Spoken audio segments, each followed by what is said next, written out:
Bonsoir, bonsoir. Youssef est juste allé poser sa veste. On est là. Désolé du retard, c'est de ma faute. J'ai eu un contretemps. Mais je suis là. Merci beaucoup, l'autre là, pour l'abonnement pour le 16e mois. Merci beaucoup, Ranek, pour le 3e mois. 16 mois, l'autre là. Merci beaucoup. Joyeuse fête, tonton Youssef. Pourquoi c'est la fête des tontons là? C'est la fête des tontons? Je sais pas si c'est la fête des tontons. Merci, Écharpe. J'arrive pas à remonter les gens s'il y a eu d'autres dons. J'arrive pas à remonter le chat. Attendez, je vais essayer. Voilà. Merci beaucoup. Merci la grande asperge. Bah, il est là, la grande asperge. Tu l'avais mentionné. Il y avait la grande asperge. Celui de là-bas, le live de l'autre jour sur les drogues. Ah, bah super. J'espère que ça vous a plu sur les drogues. C'était vraiment sympa. C'était vraiment cool. Moi, j'ai appris plein de trucs. Toi, tu étais dans les coulisses? Ouais, c'était sur les. Juste le micro. Ouais, non, mais ça avait l'air d'être une émission tout à fait intéressante. Et. Ouais. Alors attends, vas-y, parle pour que je règle, vas-y. Oui, je disais que bon. Cette émission sur la drogue avait l'air d'être tout à fait intéressante. Hein. Ouais. Bah, c'est aussi pour préparer, on va faire une émission sur la drogue et les quartiers. Donc ça sera pour préparer ça. Merci beaucoup, Elvinsky, merci. Alors, on va y aller tranquillement. Désolé, donc je dis désolé du retard, cette fois c'est de ma faute. Voilà. Je tiens à préciser que Youssef était à l'heure et tout, mais que j'ai eu du retard. On y va. Bonsoir tout le monde. On était où la dernière fois? On était dans les années 90. On était bloqué sur les années 90 parce qu'il y a beaucoup à dire sur les années 90. Oui, il me semble qu'on parlait de l'intervention en Irak. Oui. C'est quoi ta drogue préférée, Youssef? Ma drogue préférée? Mon Dieu, mais je ne me suis jamais drogué personnellement. C'est quoi cette idée? C'est la lutte. Ouais, la lutte. C'est vrai que je n'ai jamais été autant déprimé que quand tout a... Salut tout le monde. Bonjour tout le monde. Hein. Donc je dis que je ne me suis jamais autant senti déprimé que quand tout a paru s'arrêter. Et justement, c'est les années 90. Ça tombe bien, c'est les années 90 où tout a paru, tout d'un coup, tout s'arrêtait. Et c'est la fin d'un cycle. C'est la fin d'un cycle. Alors, vous savez, on dit souvent que les siècles se terminent. Je l'avais dit l'autre jour, je me répète. Hein. On dit souvent que les siècles se terminent 20 ans avant ou 20 ans après comment la date officielle, la date du calendrier. Oui, il y a des siècles politiques en gros. En gros, oui. Genre, tu peux acter les siècles par événements politiques. Alors, par événements politiques, pas que politiques, mais militaires. Enfin, oui, voilà. C'est aussi politique, vous me direz. Genre, par exemple, pour le 21e siècle, on pourrait prendre le 11 septembre. Alors, le 11 septembre, pour le 21e siècle, non, moi je dirais c'est vraiment la fin de l'URSS. Ah ouais, d'accord, bien avant en fait. Ouais, c'est vraiment la fin de l'URSS. Alors on dit souvent merci à Cab, merci beaucoup. Oui, on dit souvent le 20e siècle en fait commence avec le 20e siècle commence avec la guerre 14-18.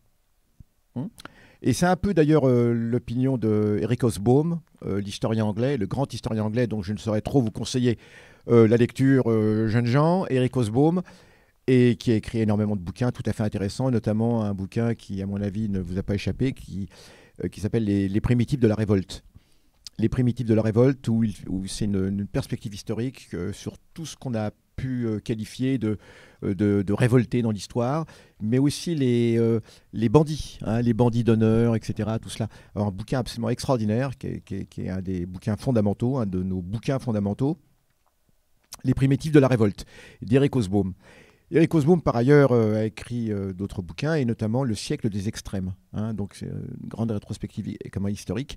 Le siècle des extrêmes, c'est-à-dire le XXe siècle. Et le XXe siècle, on pourrait dire qu'il commence avec la Première Guerre mondiale, en fait, et non pas en 1900. Puisque jusqu'en 1914, on vit dans une sorte d'angélisme. L'âge des extrêmes. L'âge des extrêmes, ouais, exactement. L'âge des extrêmes. Oui, c'est pas le siècle des extrêmes, c'est l'âge des extrêmes. Et on pourrait dire qu'on vit dans une sorte d'angélisme jusqu'à la Première Guerre mondiale. D'ailleurs, c'est la période qu'on appelle la Belle Époque.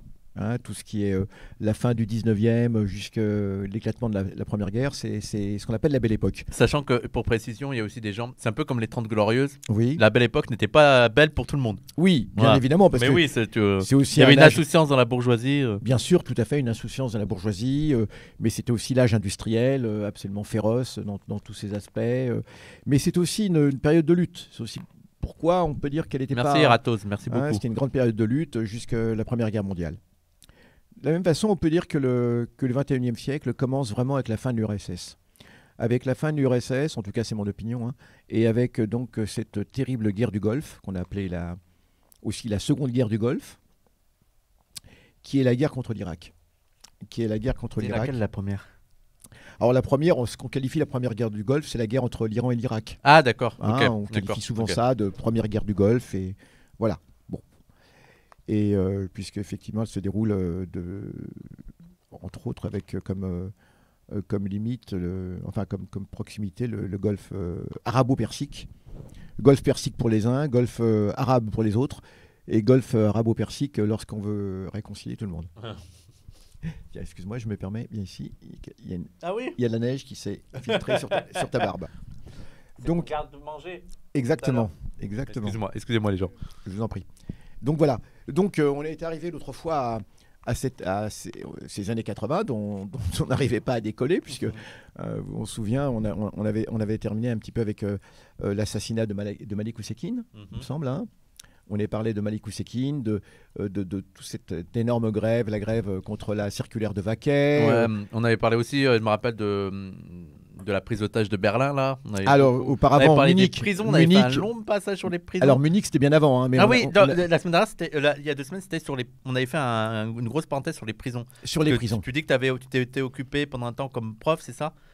De réinsertion comme éducateur, avant d'être prof, j'ai été un certain temps éducateur.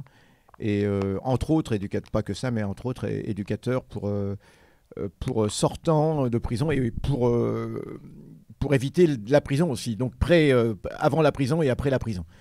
Pour éviter la prison aussi à des jeunes, donc on travaille avec un tribunal, qui était à l'époque était quand même pas trop mal, puisque c'était pour éviter la prison à des jeunes, donc ils étaient placés dans un foyer de réinsertion, voilà. Donc des jeunes, voilà, ce qu'on appelle des jeunes délinquants. Mais bon, et par la suite, donc j'ai fait prof. Mais j'ai repris mes études et j'ai fait prof. Mais ce que je voulais dire, c'est qu'on était donc arrivé à ces années 80. On avait aussi évoqué le procès Georges Ibrahim Abdallah, 86. Donc il y a toute une série d'événements à la fin de ces années 80. Mais l'événement majeur est évidemment l'effondrement de l'URSS. Donc avec 89... 89, la chute du mur de Berlin, 90, la fin de l'URSS. Mais auparavant, il y a tout ce qui se passe en Pologne. Tout ce qui se passe en Pologne. Avant 89 ? Oui, bien sûr, Solidarność, parce qu'en fait, c'est vraiment avec ça que ça a commencé. Ça me rappelle les cours de lycée et tout ça. Oui. Solidarność, alors je ne vous ferai pas l'apologie du tout. Et d'ailleurs, même à l'époque, je n'étais pas du tout, personnellement, je le dis, favorable à ce mouvement qui me semblait... vraiment porté, on peut dire, sur les ailes, je le dis, c'est terrible à dire, mais en tout cas manipulé par l'impérialisme. D'abord par le Vatican, c'était clair. D'ailleurs, Lech Walesa, qui était le leader de Gdansk, des ouvriers, qui était un ouvrier électricien, et qui menait un petit peu les grandes grèves, et qui a été à l'origine du début de l'effondrement, puisqu'ensuite il y avait eu Jaruzelski, il y avait eu etc., qui avait tenté de remettre en place, disons, un système, on va dire, autoritaire. Alors, Lech Walesa, qui d'ailleurs récemment s'est exprimé sur la guerre en Ukraine. Il est encore vivant ? Il est encore vivant, avec un look, tout ce qu'il y a de plus complètement extravagant, avec des énormes lunettes, un petit peu style pare-brise de voiture, mais avec un look tout à fait, on pourrait dire décadent, comme ça, étrange. Non, mais vraiment étrange, qui ne correspondait pas du tout à l'image qu'il donnait d'un ouvrier, etc. J'ai l'impression qu'on l'a reformaté, mais en tout cas, il est ressorti de sa boîte pour dire une énormité, pour dire qu'il faudrait réduire la population de l'URSS à son tiers. Regardez, c'est le look là-bas qu'il a, c'est assez étrange. Oui, histoire de truc bizarre, je sais pas. Et en tout cas, pour déclarer qu'il faudrait réduire la population de l'URSS. Et actuellement là ? Oui, actuellement, il disait que... De la Russie alors ? Oui, pardon, de la Russie, de façon à garantir la paix dans l'avenir. Ce qu'il faut, c'est que en gros, ce qu'il prônait, c'est l'éclatement de la Russie, quoi. C'est l'éclatement de la Russie, et donc voilà, c'est pas tellement aller dans le sens, à mon avis, d'un apaisement de la situation. Et au contraire, on se doute bien que cela ne peut que provoquer en face des réactions et surtout donner des arguments aux gens qui disent, bah voilà, le but est d'en finir avec la Russie, etc., etc., etc. Donc il est venu, il a mis les pieds dedans. C'était il y a environ 3 mois, 3-4 mois. BG avec sa petite moustache. Exact. Voilà. Mais un look qu'on ne lui connaissait pas. Bon, bah, tant mieux pour lui. Mais en tout cas, voilà. Je ne ferai pas du tout l'apologie de Wałęsa parce qu'ensuite, eh bien, évidemment, la Pologne, que la Pologne ne sorte du giron soviétique, on peut tout à fait le comprendre. Mais le problème, c'est qu'ensuite, la Pologne s'est complètement livrée à l'appétit impérialiste. Le Vatican a été extrêmement présent. On sait maintenant que le Vatican a beaucoup œuvré, la CIA, etc., puisque souvent... Mais c'est un gros pays catholique. Oui, extrêmement, et on a bien vu que la religion... Et d'ailleurs, cela allait tout à fait dans le sens de la doctrine des États-Unis. La doctrine des États-Unis, et entre autres de Zbigniew Brzezinski, qui était le conseiller à la sécurité, de Reagan déjà, qui est polonais d'ailleurs d'origine, et c'est lui qui avait évoqué, qui avait théorisé un petit peu l'arc de la foi.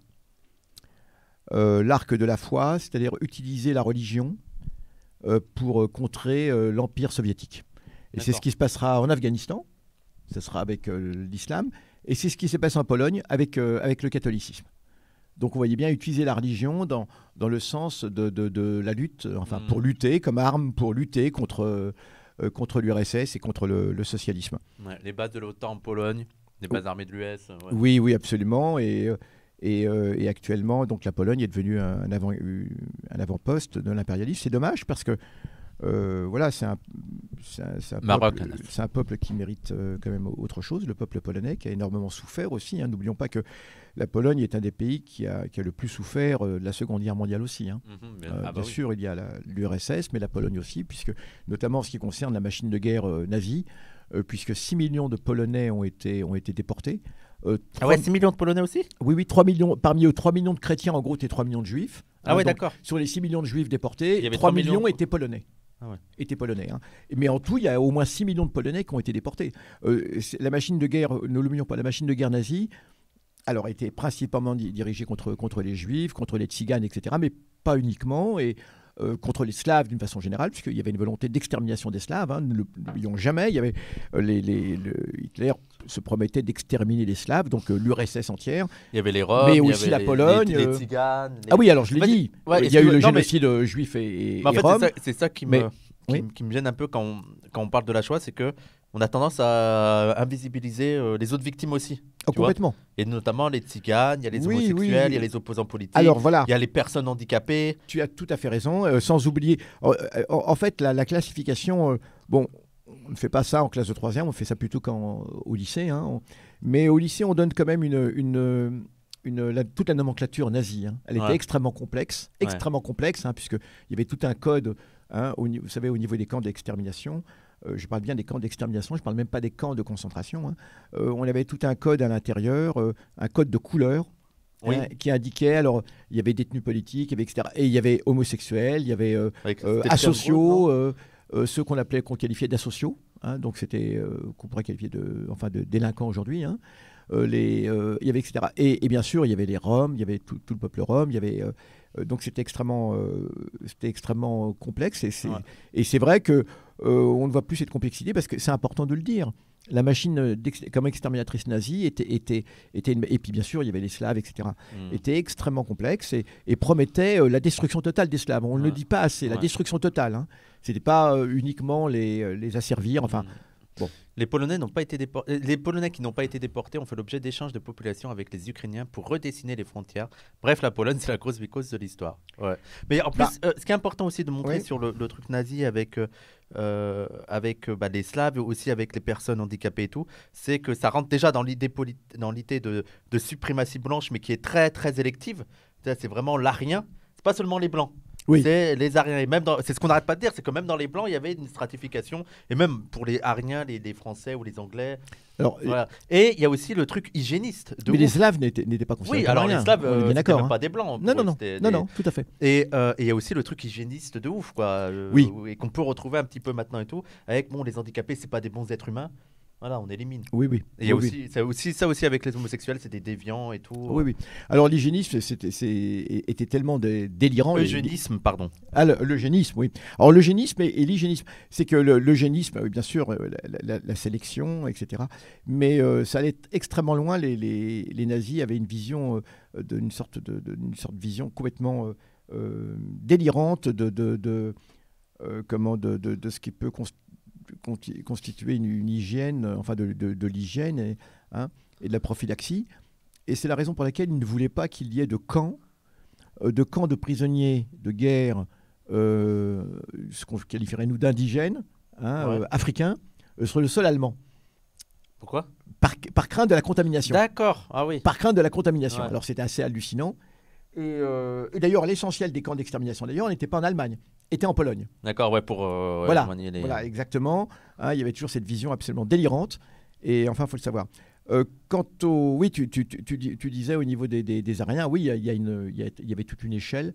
Il y avait toute une échelle de classification au niveau des Aryens, etc. Enfin, ça nous ramène à un délire. C'est ce qu'il dit, oui. Alors, les Polonais considérés comme germanisés, germanisables. Il y avait 7 classes différentes classées par différentes sciences. Voire Ingrao, c'est très bien Ingrao et l'autre aussi. Comment il tout à s'appelle? fait. Ingrao et l'autre aussi très connu sur les nazis, là, actuellement, qui a fait sur le libéralisme. Comment il s'appelle? Chapoutot. Chapoutot, bien sûr. Bref, alors voilà, on s'est éloigné, ça nous a amené sur les terres slaves, mais toujours est-il qu'on revient dans ces terres slaves avec la chute de l'URSS au cours des années 80, qui est progressive, avec une tentative, on l'avait dit, une tentative de remise en place, de rénovation du système, de transparence, la glasnost, la perestroïka, la glasnost, je crois que c'est la transparence, perestroïka, donc la refondation, quelque chose comme ça, du système soviétique. Mis en place par Gorbatchev, ça ne va pas marcher. Alors on va pas revenir dans différentes péripéties. L'URSS progressivement donc s'effondre et donc la grande étape, c'est quand même l'effondrement du mur de Berlin 89 que l'URSS laisse faire. Ça augure de la fin de l'URSS. Et quand on arrive aux années 90, le fait majeur, qui à mon avis constitue la fin d'un monde, la fin de tout un monde. Pas uniquement du monde soviétique, mais du monde de l'organisation du monde, de l'ordre du monde, dans lequel nous étions depuis le début du XXe siècle, avec la Révolution d'octobre. Et bien, c'est l'effondrement de l'URSS. Donc, rien que sur cet effondrement et bien sûr sur le rôle, sur la façon dont ça s'est produit, il y aurait des émissions à faire. Ouais, comme par exemple aussi sur une émission sur l'Union soviétique et les pays arabes, mais même sur le rapport du communisme avec les pays arabes, il y a vraiment 150 000 Ah sujets. oui, et tout à fait intéressant d'ailleurs. Mais je le répète encore une fois, c'est quand même, ça a été à l'époque vécu évidemment extrêmement mal. Alors on peut évidemment voir les choses de façon différente, mais si on se place du côté des pays du Sud, Mathias, c'est la question en plus. Ça a été une catastrophe. Alors évidemment, on me dira non, pas du côté de l'Afghanistan. C'est un fait. C'est un fait, bien sûr.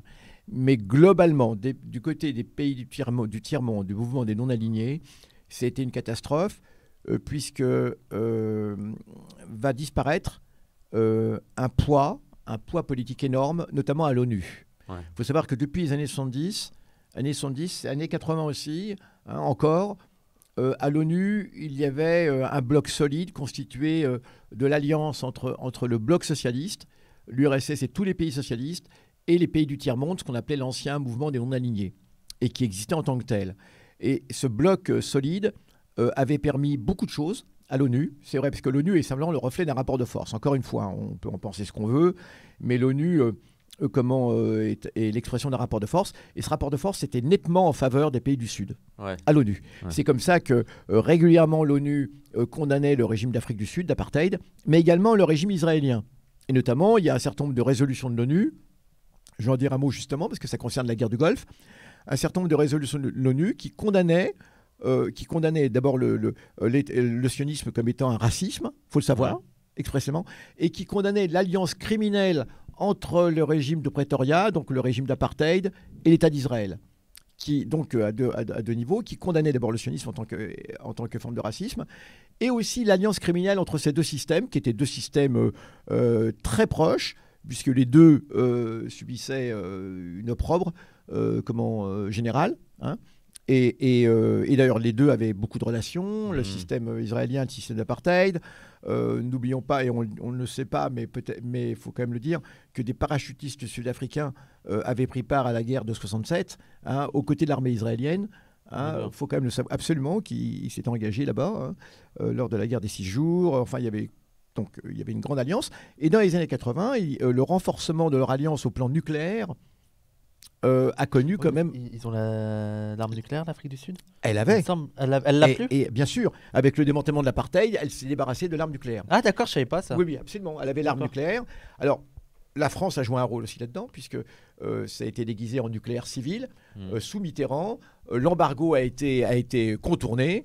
Et la France, contournant l'embargo de l'Afrique du Sud, a collaboré. Et je vais en dire un mot, puisque... Et la France aussi joué un rôle dans le nucléaire israélien.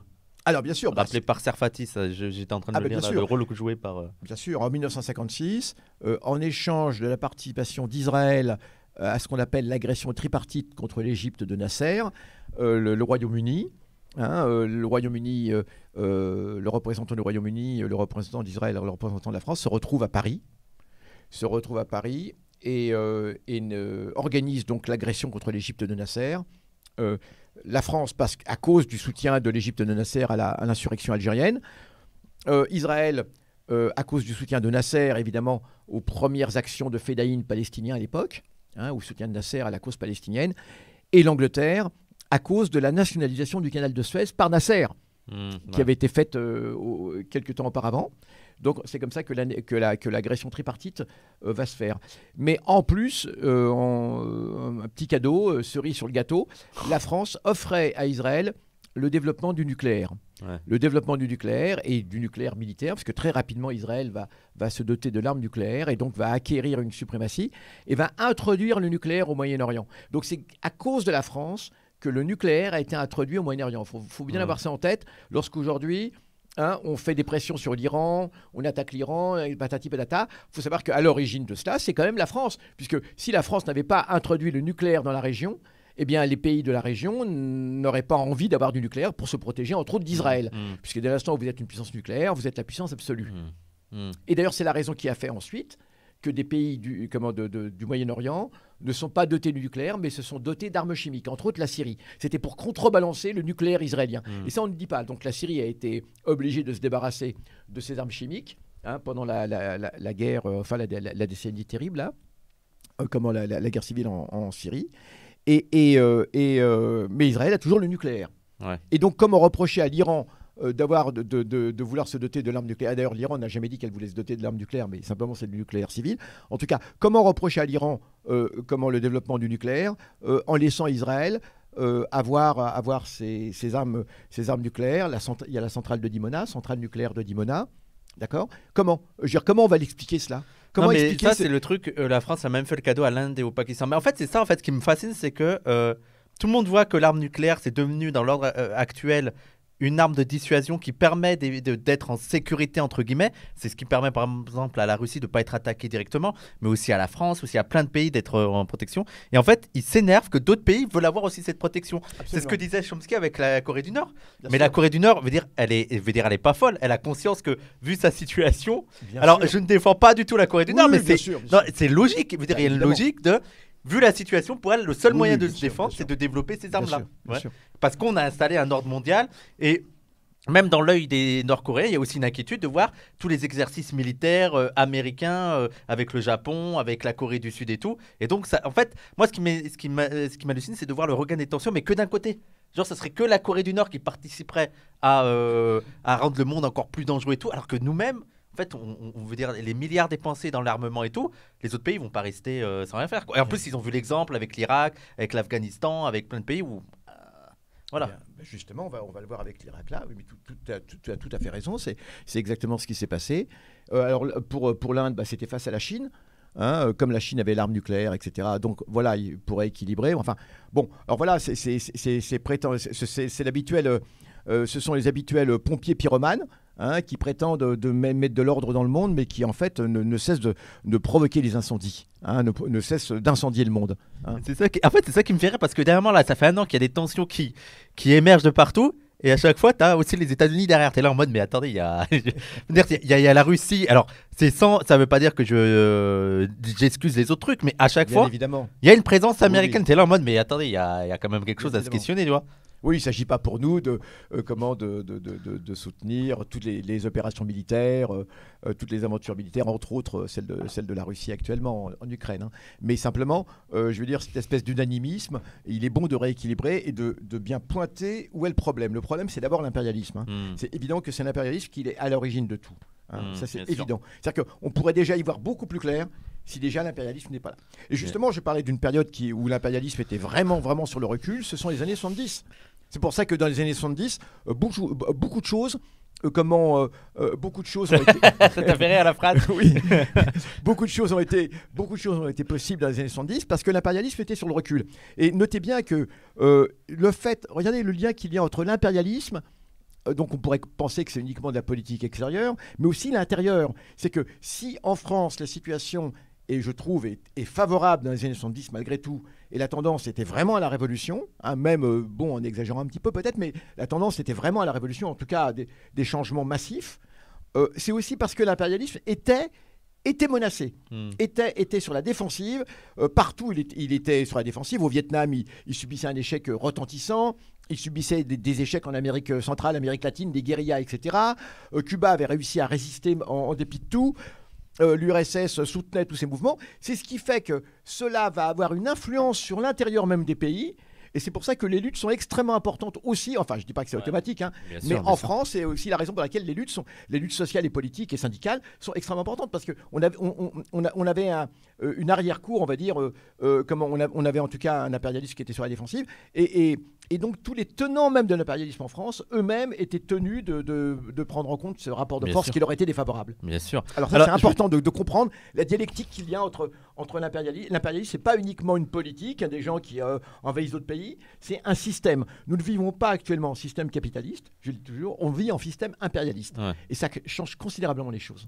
Il n'y a qu'en France où dès que tu dis ça, on te dit encore votre anti-américanisme primaire. Mais par contre, nous, ce qui nous distingue par exemple à des gens, par exemple à certains rouges-bruns, où là je trouve qu'il y a un anti-américanisme primaire, c'est que nous, on ne déconnecte pas l'impérialisme français de l'impérialisme américain.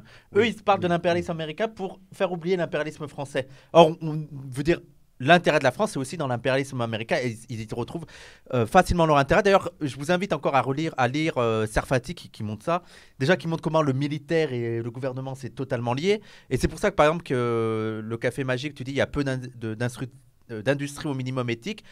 Je suis d'accord, mais après, là, on parle de l'industrie de l'armement. Pour moi, c'est assez particulier. Bien sûr. Je veux dire, c'est basé sur la destruction de la vie humaine, destruction de la nature. Bien sûr. Et d'ailleurs, voilà, Dassault et tout, ils ont un intérêt, eux. C'est qu'il y a le bordel un peu partout pour vendre des armes. Je veux dire, dans un pays en paix, bien évidemment. Voilà, dans un monde en paix, tu vends pas d'armes. Oui. Dans un monde en paix, donc il y a quand même un intérêt chez eux de maintenir quand même des situations de conflit et tout. Et aussi, ça montre aussi comment faut pas se leurrer aussi sur la France où ils protègent aussi leurs propres intérêts. Je veux dire, en Afrique, les États-Unis, ils s'en tapent presque un petit peu de l'Afrique. C'est surtout un précaré là, surtout de la France. Et il y a la Chine maintenant. Il y a la Chine, donc là il y a une concurrence. Mais la France défend bien son bout de gras en Afrique, plus que les États-Unis, où les États-Unis c'est plutôt l'Asie, c'est plutôt l'Amérique du Sud. Bon, après c'est un peu partout, ils sont aussi aux États-Unis. Mais je veux dire, les Français tirent leur épingle du jeu. Oui. Tu as tout à fait raison. Oui. Alors, tu as raison de faire cette nuance. Nous n'avons absolument rien à voir. D'abord, nous, ce n'est pas de l'anti-américanisme. Et d'ailleurs, je récuse totalement cette expression. Nous, c'est de l'anti-impérialisme. Et ça n'a rien à voir. Ça n'a rien à voir, c'est pas les Américains. D'abord, on dit même pas les Américains, on dit les États-Unis. Les États-Uniens. Oui, les États-Unis ou États-Uniens, d'accord. Mais en tout cas, une chose est certaine, c'est que ça n'a rien à voir avec une forme d'anti-américanisme qui était liée à des contradictions secondaires qui pouvaient exister entre l'impérialisme français, des situations de concurrence et autres, etc. Voilà. Non, ça n'a absolument rien à voir. Et bien évidemment qu'on a affaire à un train dont le mécano et l'impérialisme états-unien et le wagon français est en bonne place. C'est pas le wagon restaurant, d'accord. Et le wagon français est en bonne place dans ce train de l'impérialisme. Et d'ailleurs, dans ce train de l'impérialisme, disons-le, on l'a déjà dit souvent, mais répétons-le, tous les pays constitue ce train d'impérialisme. Jusqu'au plus petit, jusqu'au Mm. plus pauvre, jusqu'à Haïti. La question est de savoir quelle est la place. Oui, parce que c'est un système mondial, l'impérialisme maintenant. On peut plus. Et la question de savoir quelle est la place qu'occupe chaque pays, hein, chaque chaînon. Dans ce train de l'impérialisme. Voilà. Donc il ne s'agit pas de dire il y a les méchants, il y a les gentils, etc. Non, non. Alors, il y a guère que des pays comme Cuba, justement, la Corée du Sud, qui tentent d'échapper, et même eux sont liés de fait, d'une façon ou d'une autre. La Corée du Sud Pardon, la Corée du Nord. Après, ouais, mais mais je vois ce que tu veux dire. Mais... Qui malgré tout essayent d'échapper à ce train de l'impérialisme, mais ils y sont quand même, la Corée du Nord, à cause de ses liens avec la Chine, et la Chine malgré tout, même s'il y a des contradictions entre la Chine et les États-Unis, la tentative d'internationaliser le yuan, enfin la monnaie chinoise, et d'en faire une monnaie internationale, ça n'a pas très bien marché d'ailleurs. Bon, voilà, la Chine est encore liée, même s'il y a des contradictions très importantes, on le voit bien. Voilà, mais tous les pays font partie de l'impérialisme, et nous dénonçons l'impérialisme en tant que système, et bien évidemment, d'abord les têtes principalement, parce que il y a un mécano dans ce train, c'est pas un train fantôme qui roulerait comme ça tout seul. Non. Et c'est la raison pour laquelle nous dirigeons nos traits, on va dire, principalement contre les têtes de cet impérialisme. Les États-Unis, mais aussi l'Europe, l'Union européenne, etc., font partie des têtes de l'impérialisme. Allez revoir la vidéo que j'ai faite sur la Coupe du Monde du Qatar, les gens, on a parlé de ça, sur l'impérialisme et tout. Et aussi, allez voir, j'ai oublié de faire de la pub pour le dernier Juste Wissam sur la race, l'invention de la race. La destruction, la fin de l'URSS, comment tu te sens à l'époque? Tu vois, attends, déjà, le mur qui chute. Moi, je me rappelle, j'ai vu, je me rappelle pas de cette époque, mais au lycée et tout, on étudiait ça, on regardait des vidéos et tout. On avait l'impression que tout le monde était heureux, tout le monde était content, vive la liberté et tout. Même Vasella ou Valéza, vraiment présenté en mode super gentil. Genre, rétrospectivement, je me rends compte encore plus. Mais surtout, la chute du mur de Berlin, c'était genre la fête, quoi. C'est fini. Comment tu le sentais, toi, à l'époque? Extrêmement amer. Ah ouais? Déjà à l'époque? Ah bah bien évidemment, surtout à l'époque. Bah non, surtout à l'époque, parce que moi, en plus, il y avait quand même une chose très importante, c'est la question de Palestine et la question du Liban. Et le Liban, à l'époque, est en pleine occupation israélienne, ne l'oublions pas. Et il y a un mouvement de résistance au Liban, il y a un mouvement de résistance populaire au Liban, qui est entre autres animé par le Parti communiste libanais. Et nous soutenons évidemment extrêmement ce mouvement de résistance. Et il est évident que la chute de l'URSS n'allait pas arranger les choses du mouvement du FRNL, le Front de résistance nationale libanais, dans lequel il y avait le Parti communiste, mais aussi d'autres formations d'extrême gauche libanaises. Et c'est évident que cela n'allait pas arranger les affaires.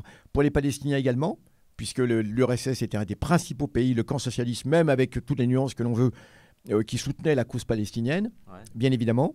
Il y avait eu en 87 donc l'intifada, la première intifada, ce qu'on appelait l'intifada des pierres, avec un massacre général de Palestiniens. Des centaines de jeunes Palestiniens ont été tués, parce que c'est environ 800 qui ont été tués avec la première intifada. C'était absolument énorme. 800 jeunes, avec toujours la même indolence de l'Union européenne. Bon, tout cela fait qu'on n'était pas du tout content. Il y avait aussi l'affaire de la Roumanie, avec la fin de Ceausescu. Et je me souviens, cette espèce d'unanimisme. Moi, je me fie toujours des unanimismes. Quand tout le monde est content, comme ça, moi, je sais pas, il y a un petit réflexe, je me dis, il y a anguille sous roche. Si c'était la Révolution, ça se saurait.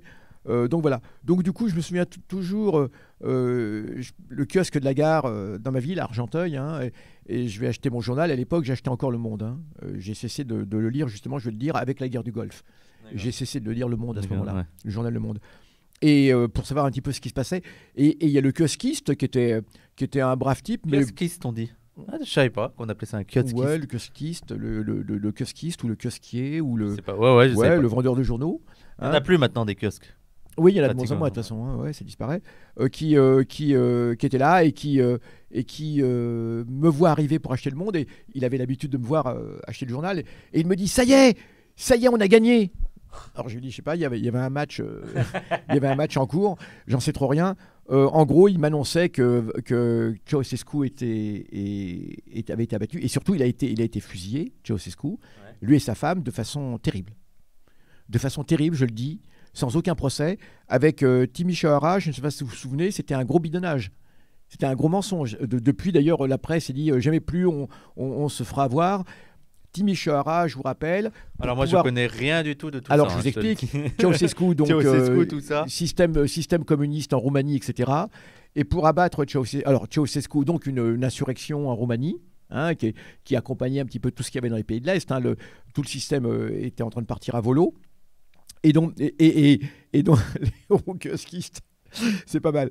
Et Hugo Go Fast. Et donc, du coup, en Roumanie, donc, gros mouvement populaire, etc., anticommuniste, tout cela. Et Ceausescu est capturé, lui et sa femme. Hein, c'était donc les dirigeants qui étaient considérés comme les dictateurs de la Roumanie. Et donc, ils sont capturés. Et on voulait vraiment les condamner à mort. Alors donc, on va trouver quoi ? On dit, voilà, ils ont commis un massacre dans la ville de Timișoara. C'est en Roumanie. Ah oui, ça me dit quelque chose. Oui.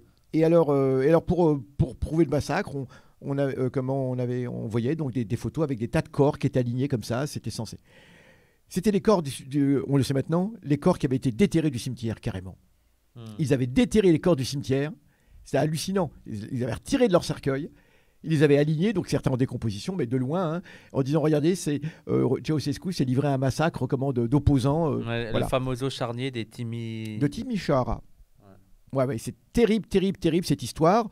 Alors on sait que c'était une énorme supercherie, dans laquelle tous les médias du monde ont marché. Et c'était l'acte d'accusation et la condamnation à mort de Ceausescu qui, quasiment aussitôt, vont être fusillés, lui et sa femme, mais ils sont restés dignes jusqu'au bout. Alors sa femme, c'est terrible, elle va être fusillée avec son sac à main à la main, comme ça. Elle avait encore son sac à main au bras, comme ça. On les a mis très rapidement, il fallait absolument finir avant qu'on se rende compte de la supercherie. Ça a été effroyable. Le monde entier a marché là-dedans. Il n'y a pas eu de protestation de tous nos démocrates, etc., qui malgré tout, ils avaient droit, s'il devait y avoir un procès, il aurait dû y avoir un procès, éventuellement. Mais là, il n'y a même pas eu de procès. Tout le monde a marché là-dedans. C'était l'image, entre autres, que j'avais. Hein, donc, quand ce Kuskiste m'annonce que ça y est, tout heureux, etc. Et franchement, j'étais loin d'être heureux. Et ce qui allait suivre allait aller dans ce sens.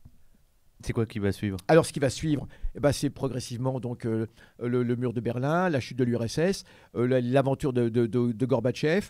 On sait maintenant aussi que l'URSS a été vaincue aussi.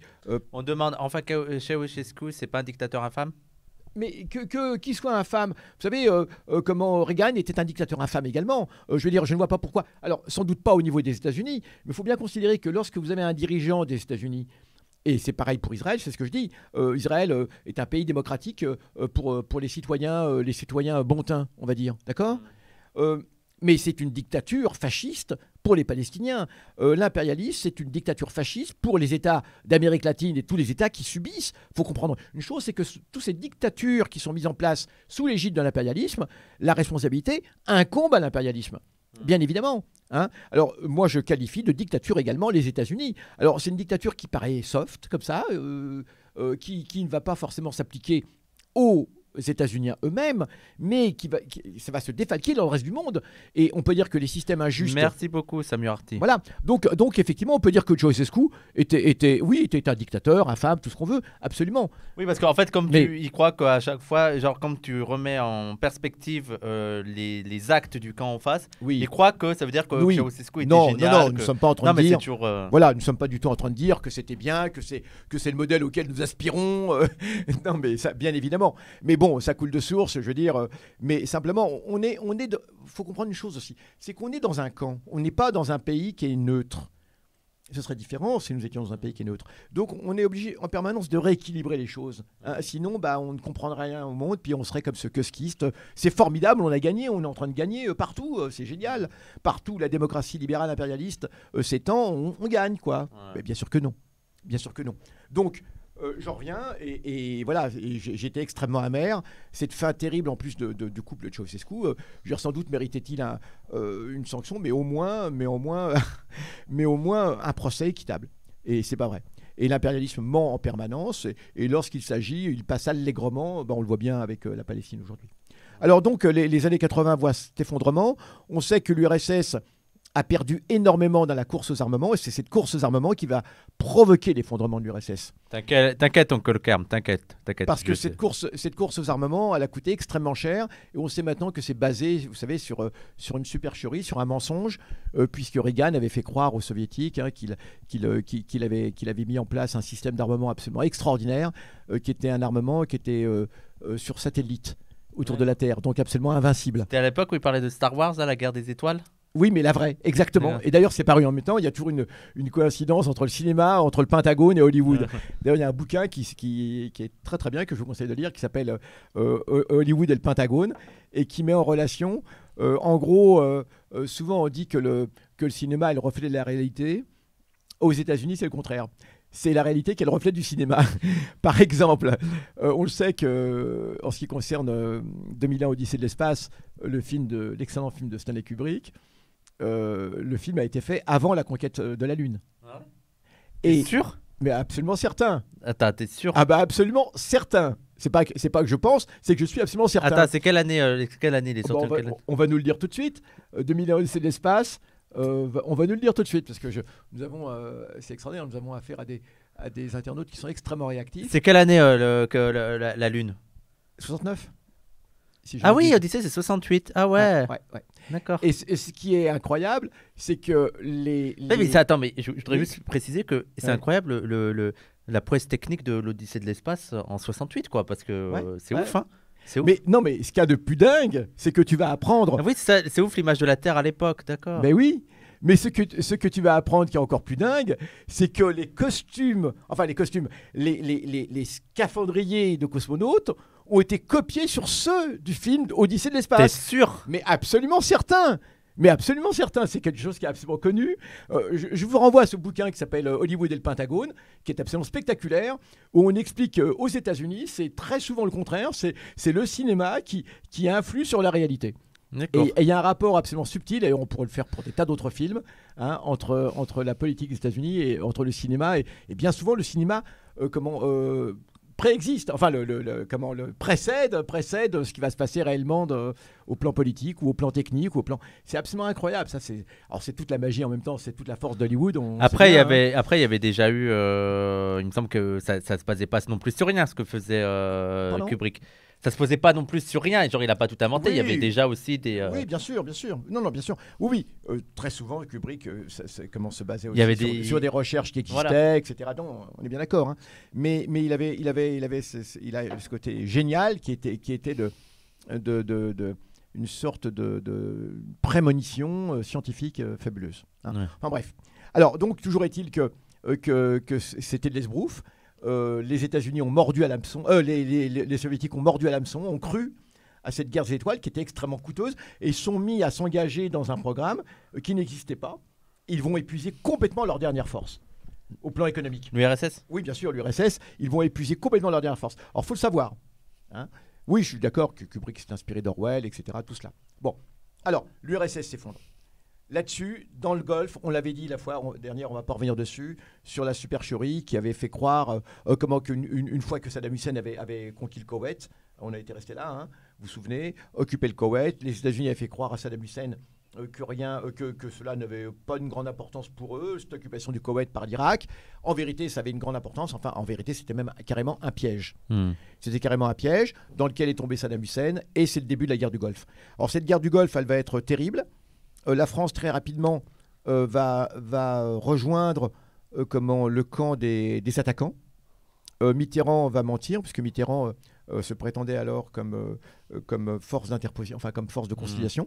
Il va mentir, puisque au moment où Saddam Hussein avait finalement accepté de se retirer du Koweït, ça n'a pas empêché que la guerre va quand même avoir lieu. Et c'est là les maternités, voilà, l'histoire des maternités. L'histoire des maternités. Encore un mensonge de ouf que tout le monde a gobé. Alors écoutez, je vais vous dire une chose, vous ne trouverez pas ce livre, alors je peux vous le conseiller. Il y a un livre qui a été fait par Michel Coulon. Michel Collomb, pardon, le journaliste belge. Alors, c'est un livre des années 90 de l'époque. Ouais. Alors, on peut être d'accord, pas d'accord. Alors, par ailleurs, oui, parce que aujourd'hui, hein, oui. On peut être d'accord, pas d'accord avec parce Michel que parfois Collomb. il déconne un petit peu, Michel. Oui, il absolument. déconne un petit peu, Michel. Oui, il y a des choses avec lesquelles on n'est pas du tout d'accord. Mais là, je fais référence à un bouquin de lui qui est absolument sans problème et au contraire malheureusement, qui est très difficile à trouver, qui s'appelle Média mensonge sur la guerre du Golfe. Ouais. Puisqu'à l'époque, il avait fait un travail remarquable justement de mise en perspective de tous les mensonges, hein, de relever de tous les mensonges de cette guerre du Golfe dans la presse, mais avec preuve à l'appui à chaque fois, en présentant ce que la presse montrait, et ensuite la réalité qui était sans conteste. Hein, je veux dire, par exemple, on voyait Michel Collomb, oui.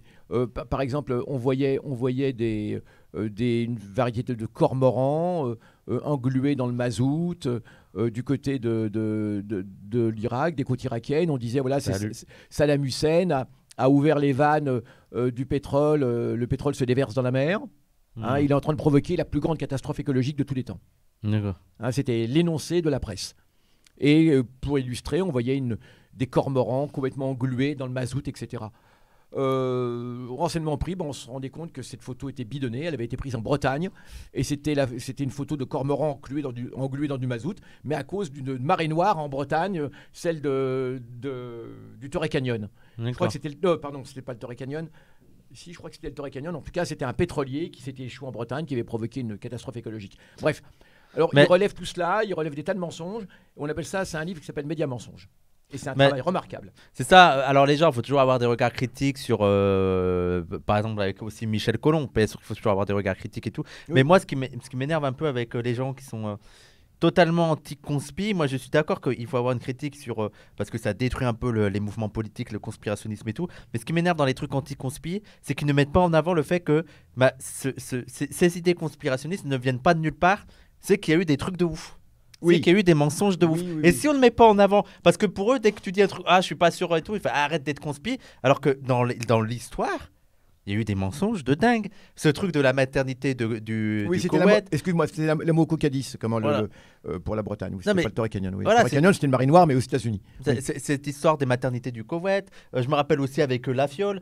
Il y a vraiment eu des mensonges de dingue. Il y a vraiment eu des manipulations de dingue. Et si on ne met pas ça en avant aussi, si on n'alerte pas sur ça, en fait, on ouvre la porte aux conspirationnistes pour dire qu'en fait, tout est complot. Tu vois. Oui. Alors qu'il faut avoir un. Alors, d'une part, je ne dis pas que Michel Collomb est complotiste. Hein. Je dis qu'il y a des choses avec lesquelles je ne suis pas d'accord, une sorte de systématisme avec lesquels je ne suis pas forcément d'accord.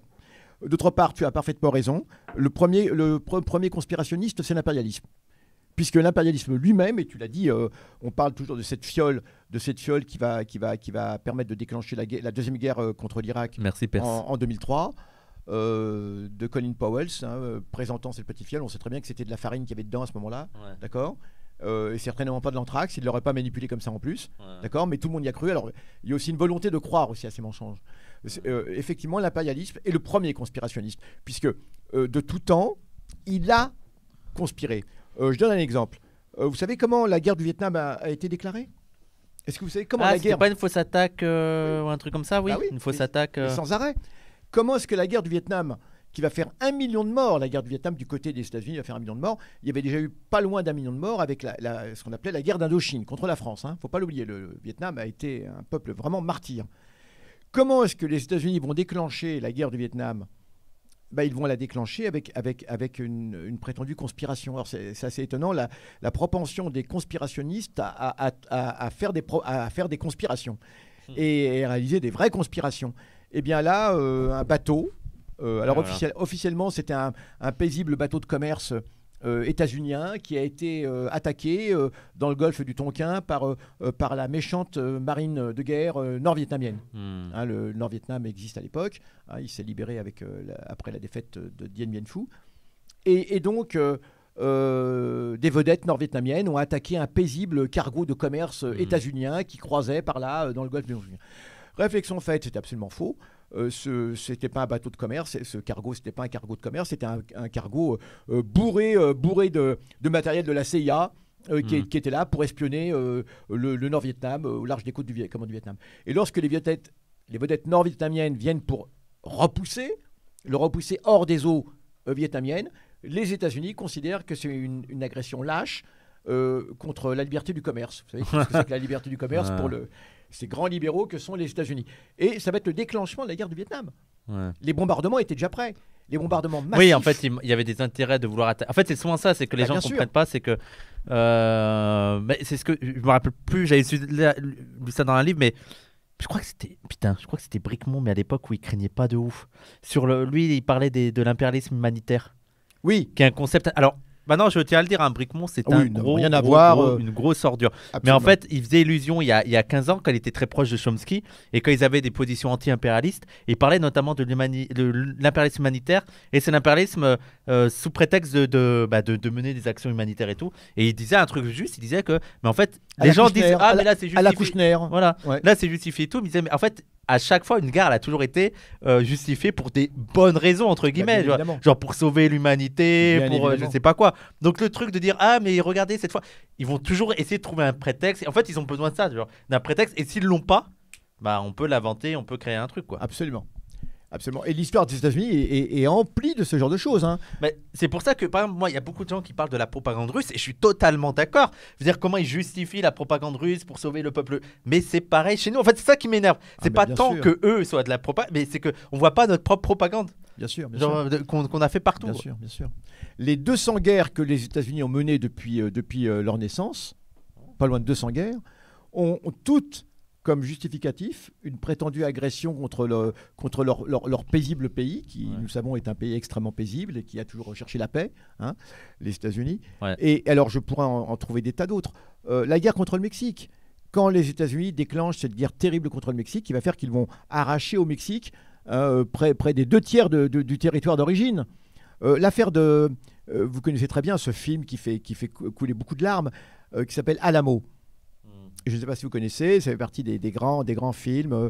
Voilà, le Fort Alamo. Voilà, c'était au Texas, un groupe de Texans qui va résister à l'armée mexicaine, etc. Enfin, bon, on sait que maintenant, Fort Alamo et les Texans. Fort à l'amour. Oui, Fort à l'amour. Eh bien, c'était une manipulation.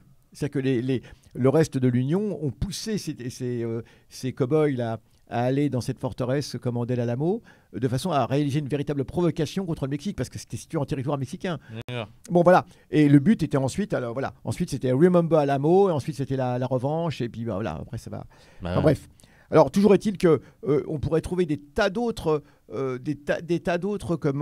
serait-ce que l'affaire des fusées de Cuba. On oublie que l'affaire des fusées de Cuba, elle ne commence pas avec l'arrivée de fusées soviétiques à Cuba. Elle commence avec l'installation des fusées états-uniennes en Turquie, qui menaçaient directement l'URSS. Ouais. Et Cuba, ça a été simplement l'acte 2. C'est que pour répondre à cela, les soviétiques et les cubains vont vouloir installer des fusées. Mais on ne vous dit jamais l'étape précédente. Voilà, il faut quand même le savoir. Bon, bref. Ouais, super film. Elle a l'amour, tu parles. Donc du coup, moi je suis avec les Mexicains dans ce film, je tiens à le dire.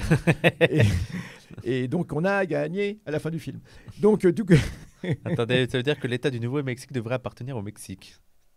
Bien évidemment. Oui, non, mais c'est ironique. Mais non seulement le Nouveau-Mexique, non, mais tous les États du Sud, l'Utah, l'Idaho, etc. Bien sûr. Bon, bref. Et toujours est-il que le Texas aussi, d'ailleurs. Et donc, du coup, on arrive à cette guerre du Golfe. Et cette guerre du Golfe, elle va être terrible. Rappelez-vous l'autoroute de la mort. On avait parlé de cela l'autre jour. Tu veux que je mette une photo de l'autoroute? Oui, l'autoroute de la mort, voilà. Parce qu'on l'avait dit qu'on le mettrait. Et... Je vais chercher... Ouais. C'est l'autoroute de la mort, le nom? Ouais. Tu marques Irak, autoroute de la mort, et tu vas voir ça tout de suite. Bon, donc, toujours est-il... Oui, voilà. On a des photos, elles sont terribles. Hein. Elles sont absolument terribles. Je vais en télécharger plusieurs, là, je vais vous montrer les gens. Je te laisse... Oui. Et donc, cette guerre du Golfe, elle va éclater. Ça va être en même temps une façon... Alors, l'URSS qui n'existe plus, donc c'est la Russie qui a donc hérité du siège au Conseil de sécurité, du siège de la Russie au Conseil de sécurité, du siège de l'URSS au Conseil de sécurité, est tellement tétanisée qu'elle ne fait rien. Elle aurait pu opposer son veto. Et évidemment, elle ne le fait pas. Elle est complètement tétanisée. et la guerre va éclater. C'était quoi alors cette autoroute de la mort là? Alors cette autoroute de la mort, eh bien, c'est lorsque l'armée irakienne finalement va se retirer du Koweït. Elle se retire, donc on va avoir un long défilé, une longue file de véhicules militaires, mais aussi civils. Hein. Ce sont tous ces gens qui avaient suivi comment l'armée irakienne au Koweït. Il faut dire qu'il y avait une grosse colère contre le Koweït. Il y avait une grosse colère contre le Koweït à l'époque, qui était considéré comme cet État. Alors je ne dis pas que c'est justifié, chacun a son opinion là-dessus, mais qui était considéré comme un État qui dilapidait son argent au profit de l'impérialisme, alors qu'on a des tas de populations arabes qui auraient pu en bénéficier dans les environs, qui ignoraient complètement la cause palestinienne, etc., etc., etc. Même si maintenant le Koweït a changé, je tiens à le dire. Hein. Le Koweït, aujourd'hui, justement, c'est un des rares pays qui refuse les accords d'Abraham. C'est absolument... faut quand même le dire, par honnêteté. Non, on voit la photo, c'est ouf. Hein. Alors, c'est absolument abominable. Donc, l'armée irakienne et les civils irakiens se retirent du Koweït. Et là, les États-Unis vont venir montrer toute la violence dont ils sont capables. Parce qu'en même temps, ils voulaient expérimenter un certain nombre d'armes qui vont être expérimentées à cette occasion.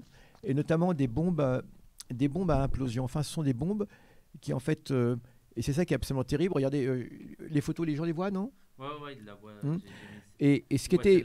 Voilà, ce qui était étonnant dans ces photos, quand les gens s'approchaient, c'est que les corps, on ne voyait pas comment ils avaient été tués. En fait, ils sont tués de l'intérieur. C'est que ça provoque un vide d'air et il y a une sorte d'implosion des corps. Une sorte d'implosion des corps au niveau des cages thoraciques. Et ça tenait à cette variété d'armes qui avaient été utilisées. Et des milliers de personnes vont être anéanties sans aucun intérêt militaire. Sans aucun intérêt militaire, parce qu'ils se retiraient, ils se retiraient précisément du Koweït. Et le but était qu'ils se retirent du Koweït. Le but n'était pas de les poursuivre. Donc là, lorsque cela a été fait, hein, eh bien, il faut pas la montrer, cette photo. Non, il faut pas les montrer. Mais ça a été absolument épouvantable, d'horreur. Mais finalement, c'est passé. Ouais. Finalement, c'est passé. D'autant plus que la France était en guerre. Dès l'instant... Alors, il faut quand même le dire, il y a eu une très grande manif contre la guerre en France. On était peut-être 200 000, quelque chose comme ça. Ouais. Mais le problème, alors c'était surtout avec les syndicats. Hein. Les syndicats ont été extrêmement présents à l'époque dans cette manif anti-guerre contre la guerre. Mais le problème, c'est que dès l'instant où la France va déclarer la guerre à l'Irak, va faire partie de la coalition, tout le monde se tait, tout le monde a le petit doigt sur la couture du pantalon, comme on dit, au garde à vous, plus aucune critique. L'argument c'était « Ah, la France est en guerre, on ne peut pas quand même, etc. etc. Ah, mais c'est tout, mais c'est effroyable. C'est souvent ce qu'il y a. Je vous préviens, chers amis, c'est exactement comme ça que ça se passe. Si un jour la France est en guerre... Ah oui, tout le monde va se... En fait, c'est ça... Dans la seconde qui suit, vous ne pourrez plus parler. J'espère que ça n'arrivera pas. Vous ne pourrez plus parler, vous serez considéré comme traître. La loi martiale pourra être éventuellement appliquée.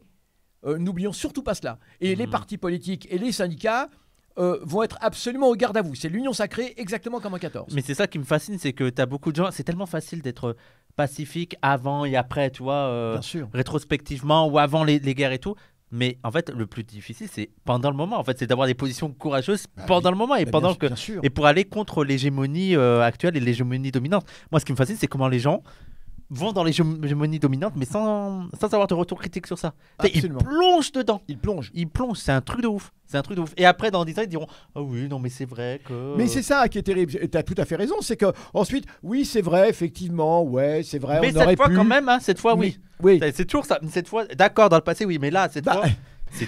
tu ne saurais si bien dire, puisqu'à l'époque, c'était exactement ce qui se disait. Ouais. Puisque les gens disaient, mais on ne peut pas. Alors, l'ONU pour rappeler les choses, l'ONU vote au Conseil de sécurité une résolution. Vous savez, la résolution pour atteinte à la paix, c'est la pire au niveau du Conseil de sécurité, puisque cette résolution du Conseil de sécurité qui déclare qu'un pays est un ennemi de la paix, hein, menace la paix, eh bien... Ça devrait être les États-Unis. Bah oui, depuis la très France, longtemps, les États-Unis, bien évidemment, depuis le temps. Mais non, eux, ils n'ont jamais... Eh bien, en tout cas, si jamais vous êtes frappé par cette résolution, on peut appliquer contre vous la force armée. Alors, la force armée de l'ONU, contrairement à ce que les gens pensent souvent, ce ne sont pas les casques bleus. Les casques bleus, c'est simplement une force d'observateurs de l'ONU, d'interposition, mais d'observateurs. lorsque l'ONU veut faire la guerre, il y a ce qu'on appelle le comité d'état-major. Le comité d'état-major, eh bien, c'est une structure militaire de l'ONU qui, à la demande du secrétaire général de l'ONU, se réunit. Le comité d'état-major est mis en place et désigné par le secrétaire général de l'ONU. Et il désigne donc un état-major. Il peut le prendre, alors, suivez mon regard, bien souvent les États-Unis, mais ce n'est pas une obligation en théorie, sauf que, évidemment... Et c'est ce comité d'état-major qui va se charger de demander à tous les pays membres de l'ONU de fournir des troupes. De fournir des troupes pour une opération militaire. D'accord. C'est comme ça que ça se passe. Et donc ça n'a plus rien à voir avec les casques bleus. Les casques bleus, c'est l'interposition, c'est lorsque tout va bien qu'il y a des casques bleus. Et évidemment, pour cette guerre contre l'Irak, ça va être principalement les États-Unis, mais pas uniquement, mais principalement. Mais on l'a vu, la France, une coalition absolument énorme, je ne sais plus combien de pays, peut-être une centaine, je ne sais pas en tout, mais c'était absolument énorme, qui va se précipiter pour attaquer l'Irak. Y compris les pays arabes d'ailleurs, évidemment, parce que ces pays arabes qui justement étaient à l'origine... 60 pays, Mathias, tu penses? C'est ça? Qui avaient participé à la guerre. Oui, enfin, c'est de cet ordre, plusieurs dizaines en tout cas. Et donc, entre autres, les pays arabes qui avaient participé à cette provocation, parce que c'était une véritable provocation. Hein. Le fait de refuser à l'Irak de rééchelonner sa dette. L'Irak, imaginez, Saddam Hussein... on n'est pas là non plus pour dire Saddam Hussein était un gentil, etc. La question n'est pas là. On a entendu tellement dire qu'il était méchant sur tous les tons. Mais bon, à l'époque, Saddam Hussein dit d'accord, soit, vous ne voulez pas rééchelonner ma dette. D'accord, mais au moins faites une chose. Je vous demande d'augmenter le prix du baril de pétrole. Vous savez, on peut augmenter le prix du baril en fonction, en jouant sur l'offre et la demande. Hein. Je vous demande de l'augmenter de $3. De $3. Le prix du baril à l'époque était de $21. Ah ouais. Vous savez combien il est aujourd'hui. Hein. Ah ouais. Et il demandait à ce qu'il soit augmenté de $3. Il dit parce que si jamais le prix du baril augmente de $3, je peux éponger mes dettes avec les rentrées. On lui a dit non, pas question. Nos amis états-uniens comptent sur un pétrole bon marché. Non mais c'est absolument sidérant comme histoire. Ouais. Donc on a tout fait pour le pousser à la faute. Et c'est à la suite de cela qu'il va décider donc d'envahir le Koweït. C'est pas pour dire, mais il est bon de rétablir les choses comme elles sont. Hein. C'était absolument hallucinant cette histoire. Et toujours est-il que la guerre va donc avoir lieu. Les destructions vont être épouvantables. Bagdad en flammes. Celui qui n'a pas vu Bagdad en flammes n'a rien vu. Je suivais cela avec un copain, avec un de mes meilleurs copains, un copain marocain. Et à l'époque, c'était les débuts de CNN. Et donc CNN, il y avait un correspondant de CNN à Bagdad. Et ce correspondant de CNN à Bagdad était dans une chambre d'hôtel. Et il avait mis sa caméra sur la table de la chambre d'hôtel. Et la caméra était dirigée sur l'extérieur. Il était en bordure, en bordure du Tigre, en plein centre de Bagdad. Donc il avait une vue sur tous les palais présidentiels, enfin les monuments, etc. Et tout ça passait en direct. Et lui était caché sous la table pour se protéger d'éventuels éclats de missiles, parce que ça tirait sans arrêt. Et Bagdad était assailli par des centaines de missiles qui arrivaient de toutes parts, Et lui s'extasiait en disant oh, c'est fabuleux comme spectacle, on dirait Noël. Ça faisait comme un arbre de Noël gigantesque dans le ciel de Bagdad. Et lui était là, mais il voyait un petit peu, puis avec la caméra. Et nous, on était tétanisés, terrifiés, pétrifiés. Et on s'est mis. Il y a des êtres humains derrière. Quoi. On s'est mis à pleurer. Ouais. Mon copain Mohamed, qui était au téléphone avec moi, on était au téléphone, lui chacun chez soi.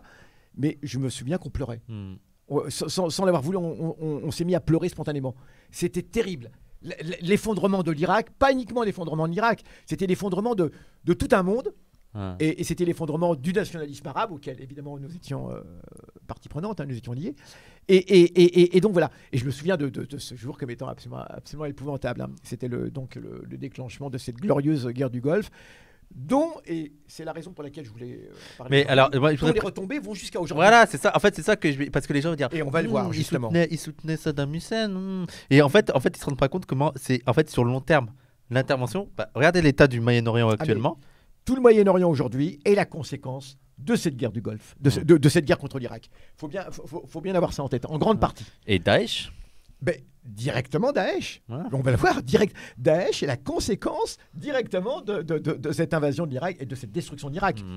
D'ailleurs, là, je trouve qu'il y a un gars qu'il faut saluer les travaux, c'est sur ça, notamment c'est Burga, qui montre comment, François Burga. Voilà, c'est totalement hypocrite de vouloir lutter contre Daesh sans remettre en question tout c'est historique, quoi. Oui. Tout cet historique Oui, sur les interventions du Moyen-Orient et tout. Oui, oui. Et j'ai vu que quelqu'un qui disait que Saddam Hussein a été lâché parce qu'il avait écrit le Coran avec son sang. C'est beaucoup plus compliqué que ça dans les populations. Il avait écrit, tu sais, mais il était un peu fou. Il avait réécrit le Coran avec son propre sang.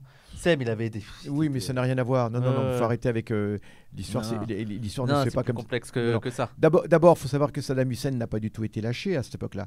Enfin, il n'a pas du tout été lâché. Je m'explique. C'est que une très grande majorité des populations arabes à l'époque ont absolument dénoncé. Il y a eu des manifestations partout. Mais sauf qu'on a affaire à des régimes dictatoriaux. Mais dans l'immense majorité des pays arabes, les populations arabes ont été terrifiées, pétrifiées, ont été extrêmement hostiles à cette guerre, bien évidemment. Bien évidemment, hein, et pourtant, c'est le moment où l'Arabie Saoudite commence à étendre ses filets partout dans le monde arabe. C'est avec ça grâce aux États-Unis. Grâce aux États-Unis, qu'ils vont exporter d'ailleurs leurs djihadistes un peu partout. Ouais. Et le wahhabisme. Déjà, ils l'avaient fait avec l'Afghanistan, parce que l'arc de la foi dont j'avais parlé avec Zbigniew Brzezinski, c'était cela. Ouais, c'était Ben Laden. C'est là où ils avaient inventé Ben Laden d'ailleurs. Il faut rappeler que les plus gros propagateurs du wahhabisme, c'est l'Occident, c'est les États-Unis. Mais bien évidemment, ça n'existait pas auparavant. Le wahhabisme était une théorie vraiment marginale. Oui, mais d'ailleurs, c'est bizarre. Je sais plus le gars que j'avais cité, les gens sur le salafisme, qui montrait que, en fait, le wahhabisme ne pouvait émerger que dans certaines régions de l'Arabie Saoudite où ça restait, tu sais, avec tribus, bédouins et tout, et que jamais ça ne pouvait s'étendre comme ça naturellement. Qu'il a fallu vraiment. Mais il faudrait faire une émission là-dessus. On a eu vraiment un laboratoire. Un think tank états-uno-saoudien pour fabriquer ce wahhabisme. C'est absolument. Et les Américains pour contrer le communisme. Bien évidemment, pour contrer. C'est ce que j'avais dit. L'arc de la foi, c'était cela. C'était utiliser la religion contre le communisme. Et donc, les sbires états-uniens et leurs amis saoudiens mais je le dis vraiment, se sont réunis en se disant qu'est-ce qu'on pourrait trouver dans l'islam qui puisse justifier un tel recours. On a traditionnellement bien sûr l'appel au djihad, le fameux appel au djihad, l'appel au djihad dont l'Empire ottoman, l'Empire ottoman, on l'oublie toujours, avait cherché à utiliser lors de la Première Guerre mondiale. L'Empire ottoman avait appelé au djihad, puisque l'Empire ottoman était censé être le représentant de l'islam. Mais d'ailleurs, juste une petite précision, parce que je viens de lire un livre sur ça, sur le djihad et tout au Moyen-Âge, par un gars qui en plus n'a pas l'air, tu se ressens dans ses écrits, n'a pas l'air très favorable à l'islam et tout, mais qui en même temps dans son travail montre déjà que sur tous les trucs de djihad et tout, parce que c'est son truc, il faut déjà distinguer ce que font les traductions théoriques faites par des savants, même à cette époque, de ce qu'est le djihad, et les pratiques populaires qui se distinguaient beaucoup, tu vois, entre la théorie et la pratique, parce qu'en plus, je veux dire, c'est pas l'époque actuelle, il n'y avait pas les mêmes canaux de transmission et tout. Et aussi de relativiser aussi ce que disaient les théoriciens, parce qu'il y avait un fort lien avec le pouvoir. Et donc, en fait, ils remarquaient, c'est bizarre, en fait, à chaque fois, les théoriciens trouvaient des interprétations qui correspondaient aux intérêts du pouvoir. Voilà, mais tu as tout à fait raison. C'est que cette notion de djihad, et n'oublions jamais, c'est le grand djihad, c'est pas celui-là. Le grand djihad, c'est le djihad personnel. Djihad nafs, et c'est le djihad personnel, et l'appel à la guerre, etc. Ça, c'est le petit djihad, d'accord. Bon, mais en tout cas, ce qu'il y a eu de terrible à l'époque, c'est que cette guerre a lieu, et les populations arabes étaient évidemment totalement opposées à cette guerre, faut le dire. L'Arabie Saoudite étant ses filets, essaye de justifier sa guerre.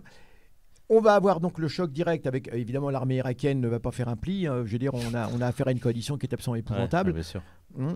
Toutes sortes d'armes vont être utilisées contre l'armée irakienne. L'Irak va servir de laboratoire d'essai d'armes absolument terrifiantes, dont celle dont je parlais pour l'autoroute de la mort. Les États-Unis ont utilisé à cette époque déjà des armes à uranium appauvri, il faut le savoir. Non mais attends, déjà, parce que les gens vont dire, utiliser les armes. Il faut rappeler que la bombe nucléaire, c'est aussi un essai, quoi. Ah, mais bien évidemment. Qui n'avait aucun intérêt. Aucun intérêt. intérêt. Dire, parce que les gens me disent, utiliser. Il y a eu la bombe nucléaire, ça a été Oui. un essai, en fait. Il faut l'avoir en situation. Ah, mais les 3 raisons de la bombe d'Hiroshima, on les connaît. Hein. La première, c'est qu'une fois que quelque chose est fait, il faut qu'on l'essaie. Hein, on n'allait quand même pas laisser ça en train de rouiller dans un entrepôt. Il fallait absolument l'essayer. Mais et c'est épouvantable. On s'est servi de la population japonaise comme cobaye. Et les autres raisons, on les connaît. C'était aussi le fait, alors on dit les Allemands étaient sur le point de... Oui, mais c'est pas parce que les Allemands sont sur le point qu'il faut l'utiliser. Mais... En plus, il me semble que historiquement, c'est pareil. Je veux dire, historiquement, stratégiquement, ça n'avait pas d'intérêt de faire ça parce que c'était la fin, quoi. Ah, mais c'est pas ça. Alors, je ne sais pas si vous le savez, mais le Japon... Alors, comment nous avons appris cela ? Moi, j'ai appris ça de façon tout à fait incidente par la presse. La presse, c'est extraordinaire. La presse de l'époque. C'est qu'en revoyant la presse de l'époque, mais pas du tout pour ce qui concernait la Seconde Guerre mondiale, pour ce qui concernait mon sujet, enfin le Moyen-Orient. Donc en regardant la presse de 1946-47, donc de l'immédiat après-guerre, c'est un moment où il y a des petites tensions, un moment entre le Royaume-Uni et les États-Unis, à cause de la question de Palestine, figurez-vous. Les États-Unis font pression pour que les Anglais déménagent rapidement de Palestine, etc. Enfin, il y a des embrouilles entre eux. Et là-dessus, on a donc... je crois que c'est encore Churchill qui est encore là. Donc c'est en 1945, parce qu'ensuite il va être remplacé par... il va perdre les élections. Il sera remplacé par Clément Attlee, le socialiste. Et je crois que c'est encore Churchill qui, dans un excès de... un accès de colère, va déclarer... est-ce que moi, par exemple, je dis que... Alors je vous cite à peu près. Bon... c'était le sens de cet article. Churchill qui dit, est-ce que moi, par exemple, je vous dis que les États-Unis n'avaient aucun intérêt à utiliser l'arme nucléaire à Hiroshima et que les Japonais avaient demandé la capitulation 15 jours auparavant et que les États-Unis ont fait comme s'ils l'avaient jamais reçu. C'est extraordinaire, cette histoire. C'est que les États-Unis, ont gardé sous le coude la demande de capitulation japonaise pour avoir le temps d'utiliser l'arme nucléaire. Parce que dès l'instant où les Japonais demandaient à capituler, on ne pouvait pas utiliser l'arme nucléaire contre eux. Donc l'idée est la suivante. Alors, cette déclaration de Churchill ne suffit pas, mais elle donne quand même une indication. Elle mériterait d'être poussée. Hein. Parce qu'en plus, mais même s'ils n'étaient pas en train de capituler, il me semble qu'il y a d'autres moyens que la bombe nucléaire. C'est qu'ils étaient complètement vaincus. Oui, non, mais c'était sur la fin. Quoi. Non seulement sur la fin. La tendance, donc il y en avait pas. C'était pas vital d'utiliser une telle arme. Quoi. Mais les bombardements sur Tokyo, sur Kyoto, sur toutes les villes industrielles japonaises étaient tels que le Japon n'avait plus aucune force. D'abord, il n'avait plus de marine, donc il ne pouvait plus s'étendre, il ne pouvait plus constituer de danger pour l'extérieur. Il n'avait plus de marine. Il avait perdu tous ses porte-avions. Il avait plus de marine. Donc, dès l'instant où le Japon ne pouvait plus se projeter, comme on dit, au plan militaire, c'était plus que le boycott, les bombardements classiques. Et les bombardements classiques ont été si épouvantables, en plus, sur le Japon, ont été si épouvantables qu'aucun pays au monde n'a subi cela, si ce n'est l'Allemagne, à Dresde et Hambourg, justement, en février 1945. Là aussi, des bombardements qui étaient totalement inutiles, on le sait, puisque de la part des Britanniques, il s'agissait d'une vengeance. Il s'agissait de venger les bombardements sur Leeds, Coventry, du début de la Seconde Guerre mondiale. Et voilà, les Anglais avaient juré de se venger de cela. Là aussi, on a utilisé des bombes nouvelles à Dresde et Hambourg, des bombes ce qu'allait devenir le napalm par la suite. C'était les débuts du napalm, en fait. Et ça a fait quand même quelque chose comme 60 000 morts minimum. Certains vont beaucoup plus loin, 10, 80 000, 120 000 morts, etc. C'est vrai qu'en plus, il le rappelle, à Alsace, il y avait maison en bois, plus bombe à sentir. Oui, ça a été épouvantable, les bombardements sur le Japon, totalement inutiles. Donc, quand on a commis ce genre de massacre, comme on dit, on la ramène pas. On la ramène pas. Alors, j'en viens à l'Irak, c'est exactement la même chose. On a expérimenté en Irak des armes épouvantables. Alors, d'une part, il y a eu des centaines de milliers de morts de cette invasion. Non. Mais en plus, Bush père va laisser Saddam Hussein en place. Pourquoi ? Parce qu'il avait besoin encore de lui dans ses projets, en vérité. Et il va inciter Bush père à la révolte. Enfin, il va inciter. Oui, on va faire comprendre aux populations du sud de l'Irak que ça y est, c'est terminé. Qu'elles peuvent se révolter contre Saddam Hussein. Notamment la région de Bassora. On a dit des chiites, mais pas que des chiites. Et c'est là qu'il va y avoir une grande insurrection dans le sud de l'Irak. Pas uniquement à Bassora, mais entre autres, surtout, l'épicentre était vraiment Bassora. Une insurrection de population chiite qui était, c'est vrai, opprimée parce que minoritaire ou pas minoritaire, même majoritaire, comment au plan religieux. Mais en tout cas, Saddam Hussein, c'est vrai, exerçait une oppression politique sur les populations chiites. N'oublions pas que c'était après la guerre contre l'Iran, population chiite qui était réputée, c'était faux d'ailleurs, qui était réputée être proche de l'Iran, mais ils n'ont jamais été proches de l'Iran, ils ont toujours été marqués leur distinction. Saddam Hussein était chiite. Non, sunnite. Sunnite.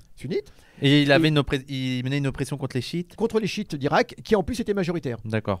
Oui, voilà, c'est ça que je comprenais pas au collège. Je crois au lycée. Au lycée. Ah ouais, il y avait ça, ces trucs que je comprenais pas. D'accord. Donc les populations chiites du sud de l'Irak vont se soulever, mais pas uniquement d'un point de vue religieux, d'un point de vue social, puisque énormément de populations irakiennes sunnites également vont se joindre à ce soulèvement. Et ça, on ne le dit pas assez. Ça n'a pas été un soulèvement sectaire, religieux, etc. Et on va les laisser se soulever. Elles vont se soulever, mais on va permettre à Saddam Hussein d'utiliser son aviation, ses hélicoptères, pour les réprimer. Et là, la répression va être absolument terrible. On parle de 200 000 morts quand même, simplement pour cette répression du sud de l'Irak. Alors, donc du coup, comment et puis ça va être le début du chaos pour l'Irak. Parce que non seulement cela, mais ensuite on va imposer des sanctions à l'Irak. Un embargo épouvantable. Puisque vous savez que mais qui valait la peine. Ah, tu te rappelles il y avait, je sais plus comment, c'est Albright, non, comment elle s'appelle, on lui avait demandé, c'était c'est très connu, c'est le journaliste qui avait demandé Albright, qui par était la suite, je sais plus, longtemps diplomate après, ou je sais plus quoi, et il y avait une journaliste qui lui avait demandé, il y a eu des centaines, il y a eu des milliers et des milliers d'enfants morts en Irak à cause du blocus. Est-ce que vous pensez que ça en valait la peine? Elle a dit oui, ça en valait la peine. Oui, elle a dit c'est la démocratie en valait la peine. Oui, on a vu ce que ça a donné à la démocratie. Et oui, et donc du coup, et vous savez que l'accusation était de dire que Saddam Hussein préparait l'arme nucléaire, ce qui était absolument faux à l'époque. Après, on a dit il a fabriqué un super canon, parmi tous les mensonges. Il a fabriqué un canon, mais vraiment, c'était un canon terrifiant qui était extrêmement long. On s'est rendu compte que c'était uniquement des éléments de pipeline. Ce canon, c'était des canalisations. Mais toute une série de mensonges comme ça, sans arrêt déversés, sans aucun recul par la presse française. C'était Yves Mourouzi, entre autres. Et la gauche. Alors, la gauche française, elle était tétanisée, le Parti communiste était tétanisé, toute la gauche, alors la gauche socialiste, n'en parlons même pas, elle était totalement partie prenante de cette guerre, et le seul mot qu'ils avaient à la bouche était Saddam Hussein dictateur. Voilà, comme des perroquets, ils répétaient cela à longueur de journée, et là commence un terrible blocus. Et le blocus sur l'Irak, il faut parler vraiment de blocus, et l'embargo, va être si terrible que même l'eau de Javel ne pouvait pas entrer en Irak. L'Irak est privé d'eau de Javel, puisqu'on disait qu'avec l'eau de Javel, avec le chlore, il peut fabriquer des armes chimiques. Ah ouais. D'accord. Il avait été accusé d'avoir utilisé l'arme chimique contre les Kurdes à Halabja, lors de la guerre contre l'Iran. D'accord. En fait, en vérité, on n'a jamais su qui exactement des deux avait utilisé l'arme chimique contre les Kurdes de Halabja. Ça, faut le savoir. Mais toujours est-il que donc, le chlore. Comme le chlore ne pouvait plus rentrer en Irak, l'Irak n'avait plus les moyens d'assurer l'hygiène au niveau de l'eau. Oui. Et là, épidémie épouvantable de dysenterie, etc. Et on évalue à environ 1 million de morts les conséquences de l'embargo en Irak dans la décennie des années 90. Pas loin d'1 million de morts, donc dont une très grande proportion, ce sont des enfants. En prenant en compte les maladies, le fait que... Parce qu'il y en a, c'est pas directement... Bah oui, mais il y a le manque de soins, il y a vraiment plein de trucs. Totalement. Ça a été épouvantable. Et voilà. Donc nous étions évidemment catastrophés. Il y a une grosse discussion sur l'uranium, je comprends pas. Mais là, c'est des spécialistes qui discutent. La plupart des obus de Charles 2 ont des pointes en uranium. D'accord. Ils étaient en train de discuter entre eux sur l'uranium, mais moi, je ne maîtrise pas du tout le sujet. Oui, la plupart des obus de chair occidentaux ont des pointes en uranium. Oui. Et puis il y a aussi les armements à l'uranium appauvri. On peut dire que cet embargo rentre dans les causes qui ont mené à la création de Daesh. Oui, ça fait partie des causes, dans le sens où il y a un tel rejet. En fait, il y a un rejet de l'Occident, mais aussi un rejet des responsables locaux, en mode vous n'avez rien fait. Et donc la dernière solution, c'est le retour à l'islam. Mais bien sûr, alors que l'Irak était le champion du nationalisme laïque. Je rappelle que l'Irak avait été félicité par l'ONU. Saddam Hussein avait été félicité par l'ONU dans les années 80 pour ses efforts en matière d'éducation. C'était un des premiers pays du monde au niveau du budget de l'éducation. Puisque la population irakienne était extrêmement bien éduquée, elle était alphabétisée à 100%, avec énormément de diplômés, également femmes. Et également aussi pour l'égalité homme-femme. Ça peut paraître tout à fait étonnant. Mais également pour l'égalité homme-femme, Saddam Hussein avait été félicité. Ça me fait penser un peu aussi au cas de Kadhafi, tu vois. Oui. Et encore une fois, gros dictateur, il y a 150 critiques à faire, mais c'est plus complexe que seulement. Et c'est pour ça aussi qu'il a bénéficié d'un soutien, notamment en termes d'alphabétisation, mais même en termes de panafricanisme et tout. Bien sûr. C'était une sorte de panafricain qui avait des projets d'union. Il y a des bouquins pour capter un peu l'histoire. Est-ce que George Corm sait bien?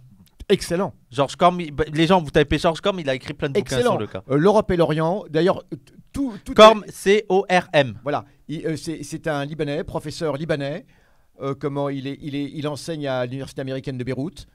Et on dit américaine, on ne dit pas université états-unienne, c'est comme ça, c'est son nom. Donc, d'accord. L'université américaine de Beyrouth.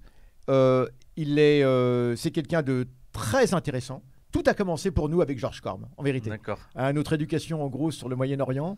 Il en a écrit des pages et des pages. Oui, et tout commence par l'Europe et l'Orient. Tout commence par l'Europe et l'Orient ou la balkanisation de l'Orient. Et c'est absolument excellent. Il faut lire George Corm. D'accord. C'est aussi un financier. Il s'occupe de finances internationales et aussi de pétrole. Il a été conseiller aussi du gouvernement algérien en matière de finances et de politique pétrolière. Il est extrêmement intéressant. George Corm. Alors, vous dites Saddam Hussein n'était pas tellement à l'écart, son nationalisme prenait beaucoup source dans l'islam. Ça, c'est après, justement, à partir de la guerre, Saddam Hussein, de la guerre contre l'Irak, Saddam Hussein va inscrire, vous savez, la phrase du Coran, enfin, la formule du Coran, sur le drapeau irakien. D'accord. Mais ça n'y était pas auparavant. Il faut aussi savoir que, là, vous avez une vision très française de la laïcité. Oui. Il y a des gens comme les États-Unis, comme l'Angleterre et tout, qui ont un régime qu'ils considèrent comme laïque, tout en envoyant des références à la religion. Dans la Bible, on jure, aux États-Unis, on jure sur la Bible. Bien sûr. Faut aussi se rendre compte que là, il faut sortir aussi du sens de la laïcité franco-française. Oui. Tout à fait. Et d'ailleurs, à mon avis, on va pas tout raconter, mais Saddam Hussein a voulu, d'une certaine façon, essayer de récupérer une opinion publique qui était très marquée par l'islam. Ouais. Et donc, il va prendre ce biais, il va prendre un petit peu un biais musulman, mais qu'il n'avait pas auparavant. Ouais. Évidemment, il faisait sa prière, on le voyait à la mosquée, etc. Mais c'était beaucoup plus... D'accord ? Oui, c'était le truc classique. Mais c'est vrai qu'à partir de l'invasion américaine, états-unienne, il va prendre un petit peu ce pli, mais c'était... Alors, le bahassisme, tout à fait, est complètement laïque. Le bahassisme, la Renaissance... Et donc le bahassisme, il n'a pas été appliqué en Algérie. Non, Libye, c'est d'abord le I, le Y c'est en deuxième. Il faut toujours jamais confondre Syrie et Libye au niveau de l'écriture. Alors Égypte, Irak, Syrie. Non, il n'a pas été. Professeur Youssef. Non. Professeur, ça c'est il a corrigé les fautes et tout. Non. C'est là l'histoire de la Libye, c'est parce que c'est pas la même origine. C'est origine grecque ou origine latine au niveau du nom. Entre Libye et Syrie. C'est pour ça que les gens confondent souvent. Désolé, je suis pas réveillé. Ah. Non, pas de problème, Michael Jackson, mais Jackson, je sais pas trop quoi. Et donc du coup, ce que je veux dire, c'est que c'est pas exactement le bahassisme qui a été appliqué ailleurs. À chaque fois, on dit l'idéologie bahassiste, non, l'idéologie bahassiste. Michel Aflaq, le fondateur du bahassisme, est un chrétien d'ailleurs. Michel Aflaq qui est mort à Paris, justement dans ces années-là, dans les années 90. J'ai un copain qui est allé le voir sur son lit d'hôpital avec son père qui le connaissait bien, un copain libanais. Oui, c'est une idéologie qui est absolument laïque, mais ça ne veut pas dire qu'elle est athée. Voilà, et dans le bahassisme, on dit que, et c'est assez intéressant d'ailleurs. Merci Sami Alamir, merci Alamir pour ton deuxième mois, merci. Michel Aflaq avait coutume de dire, alors qu'il est chrétien pourtant, il avait coutume de dire le prophète Mohammed, c'est le prophète des Arabes. D'accord. Donc vous voyez, c'était une façon de tourner les choses, donc de montrer l'importance qu'il a pour les Arabes, indépendamment de la religion de ces Arabes qui peuvent être chrétiens comme lui. Voilà. Michel Aflaq ne s'est jamais converti à l'islam selon la légende que faisaient courir certains frères musulmans. Mais non, il ne s'est pas converti à l'islam. Alors voilà. Donc cette décennie 90, elle est épouvantable. Elle est marquée par ce terrible drame de l'Irak. On va pas tarder d'ailleurs. On va terminer. Et j'ai juste vas-y. par rapport à la Palestine, l'incidence que ça va avoir directement, et ensuite on en reparlera. Les Palestiniens, en perdant l'URSS, ils ont perdu leur principal allié au plan international. En perdant Saddam Hussein, ils perdent leur principal allié au plan arabe. faut le Ouais. savoir. Ouais. Et donc, du coup, puisque Saddam Hussein a répliqué à l'invasion aussi en tirant pour la première fois des missiles sur Israël, des Scouds sur Israël, qui n'ont pas fait énormément de victimes, mais enfin, c'était la première fois qu'un pays arabe atteignait donc Israël, bon, en dépit des guerres. Voilà, les Palestiniens perdaient donc leur principal soutien. Et comme les critiques se faisaient, il y avait beaucoup de Des critiques. Scouds. Il y avait beaucoup de critiques, ouais, les Scuds. Et comme il y avait beaucoup de critiques, des gens qui disaient mais pourquoi est-ce que l'Irak se retrouve envahi et agressé parce qu'elle n'a pas respecté une résolution de l'ONU qui lui demandait de quitter le Koweït, alors qu'Israël ne respecte aucune des résolutions de l'ONU depuis 1948, et Israël n'a jamais subi de sanctions. Bien sûr. Et alors la réponse était la suivante: oui, mais à partir de maintenant, tout le monde va être obligé de respecter les décisions de l'ONU. Ouais. Et on va avoir affaire à ce qu'on appelle un nouvel ordre international. C'était le mot à la mode, le nouvel ordre international de Bush père. Évidemment, on a vu ce qu'il en était. Non, c'est même, il disait le nouvel ordre mondial, parce que c'est Le là où il y a eu nouvel toutes les théories du complot Oui, aussi pardon. sur le Tu as nouvel tout à ordre fait raison. mondial, je me C'est le rappelle. nouvel ordre mondial, pardon. Tu as tout à fait raison. Nouvel ordre mondial. Et comme il fallait quand même qu'il donne quelques billes, alors il va essayer de promouvoir une négociation de paix avec les Palestiniens. Alors ça va commencer par une conférence, ce qu'on appelle la conférence de Madrid. Conférence de Madrid où les Palestiniens ne seront pas représentés, mais où les Jordaniens, c'était une délégation jordano-palestinienne. Ouais. Et pour traîner Shamir, le Premier ministre israélien, à cette table de négociation, il y avait deux choses. D'une part, une dotation financière énorme de la part des États-Unis à Israël, de je ne sais plus combien, quelque chose d'énorme. Hein.